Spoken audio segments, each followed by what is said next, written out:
warrior, let me ask you a couple questions. Firstly, how do you view change? Secondly, how do you view uncertainty?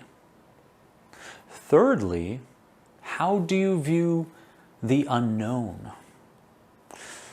If you've got this feeling of hesitancy, right, and sensitivity based on your answer, then it's time.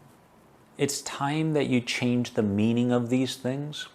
And today I want to open up your mind and open up your heart to a new interpretation of these things. So, what can change really mean? What can uncertainty really mean now?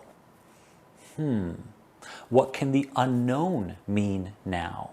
Your answers should project the direction you want to go in your life. You want to heal anxiety, you want to thrive, you want to be empowered. Well, it's time to go, you know what? Change can be safe. Uncertainty can be enjoyable. The unknown can be my friend. Because when I was a child, I loved the unknown because there was a surprise behind it, right? Now, because of these habits and patterns and information from the outside, when we think about the unknown, we go, hey, that's not me, or that's not something I've done before. No. Put that all aside. Get back to being childlike.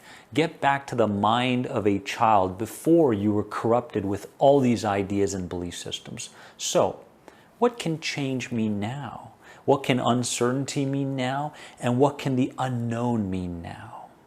Those answers will go a long way towards your healing of anxiety and far beyond. I love you.